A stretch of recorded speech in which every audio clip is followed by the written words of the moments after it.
Hello and welcome to Clay Corner Studio's online classes on hand building ceramics. Today we'll be sharing with you some basic information about the different stages of clay and what kind of tools you should have in your studio if you're just starting, as well as some essential tips and tricks on how to store, wedge, and clean up clay in your workspace. Natural clay comes in three main ranges: earthenware, which is low-fired, stoneware, which is mid-fired, and porcelain, which is high-fired. Each of these types of clays go through different stages as they dry. When the clay is soft and malleable, it is called plastic clay because you can easily bend it and work with it without breaking and cracking. Plastic clay is ideal for coiling, pinching, and wedging, and can take on texture very well.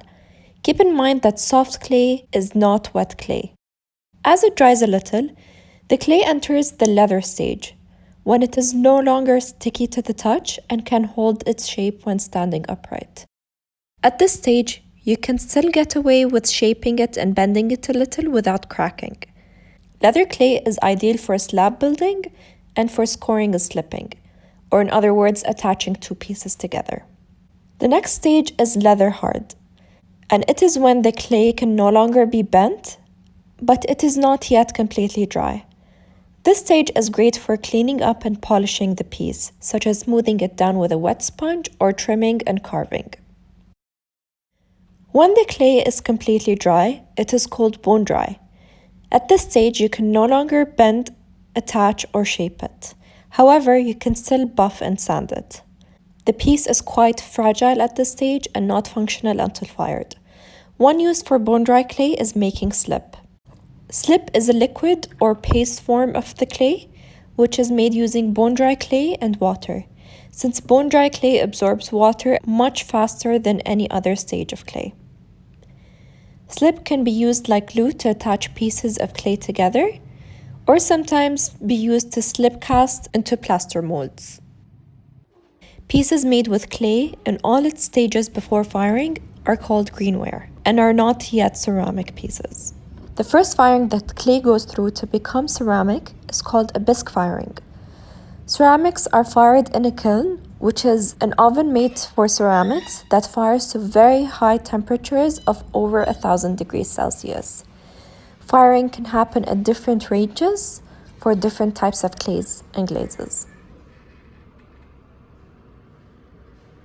Once bisque fired, the unglazed ceramic piece is called a bisque, and it is not yet functional or food safe until it is glazed and fired again. After glaze firing, you now have a completed ceramicware. When clay is left exposed to air, it will naturally dry out. So to keep your clay moist and soft, it must be stored in a damp and airtight container, such as a Ziploc bag. If your clay has hardened a little, you can also wrap a damp cloth around it to rehydrate it before sealing it in the bag. Another option is to store your clay in a damp box, which has been filled a quarter of the way with plaster that has been saturated with water, which creates a humid environment that is ideal for keeping the clay soft for weeks or even months. To rehydrate bone-dry clay, you can either place it in a wet kitchen towel and in a Ziploc bag, and allow it to slowly soak in the moisture over the next several days, or you can reclaim it by turning it into slip first. You'll often see a clay reclaiming bin in ceramic studios where you can throw in your bone-dry clay to recycle. When the clay has turned to slip, it is then spread on a plaster surface to dry out until it reaches the plastic stage. Before using any clay to create your masterpieces, you must wedge the clay first to release any air pockets that might be trapped inside it. This is very important because trapped air can shatter the piece in the kiln or create stresses or weak points in your ceramic pieces. There are different ways to wedge your clay, and the method shown here is called a ram skull. You need to make sure that you do not fold in your clay because that can create new air pockets. The goal here is to knead the clay very gradually to turn it inside out until all the air inside it is released. And you must be careful not to strain your wrists while wedging.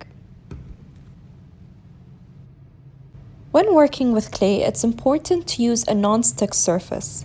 Clay will stick to non-porous or polished surfaces like plastic, glass, or metal. So instead, you can work on an unpolished wooden table.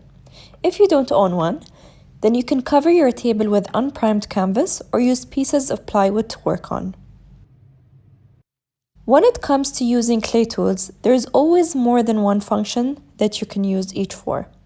Just go with your instincts and see what fits the purpose you need. Here are some examples of basic tools that you can have. A rolling pin and rolling guides to create slabs. Rolling guides can come in different thicknesses and help you maintain an even thickness throughout your piece. A wooden paddle is handy in manipulating the shape of a clay object by patting it down. Potter's knives to cut the clay. Different ribbon tools to carve your piece. Scoring tools to score your clay before applying slip and attaching pieces together. Pin tools and shaping tools for details. Your basic wooden clay tool, which is very versatile and can be used to smoothen edges, reach into hard-to-reach spots, shape, or engrave into your clay. Brushes to apply slip or water or smooth any joints. Ribs are used to smooth the texture and compress clay slabs and can come in wood, steel, or rubber. Having a slip jar made from the same clay body that you use in your studio is a must if you're joining pieces of clay together. It's a good idea to have rugs and hand towels about in your studio for cleanup and other purposes. A wet sponge helps you smooth your clay. You'll often need a small bucket of water and a water spray bottle at hand to clean up and rehydrate your clay. To clean up your surface, a scraping tool and a hand brush are good to have in your studio. Banding wheels help you rotate and work your piece from all angles without the hassle of moving around it yourself. Since it's made of metal, it's a good idea to place a piece of plywood board between it and the clay. Plaster molds are easy to make by casting them in everyday household objects like buckets, bowls, and cups, and are very handy when it comes to hand building. There are hundreds of objects that you can use for applying texture onto your clay, and some examples are texture rollers, doilies, and serrated ribs. It's important to understand how to dispose of clay water properly, because simply pouring it down the drain can severely clog your pipes. The best thing to do is allowing the clay to settle at the bottom of the bucket overnight, which would separate it from the water. Very carefully, pour out the clean water, then throw out the settled clay at the bottom of the bucket. Similarly, if you don't have a clay sink trap, you'll want to wash your hands and tools over a bucket in the sink, which will catch any clay that falls into it and allow the excess water to overflow. To clean up your working surface, use your scraping tool to remove any dry chunks of clay, and you can then easily brush them away and wipe your surface with water. We hope that you found this video useful and informative if you're a beginner just starting out. Please make sure to check out our online classes to learn more about how to work with clay to create functional ceramics and fun projects, whether you're a beginner or an experienced potter.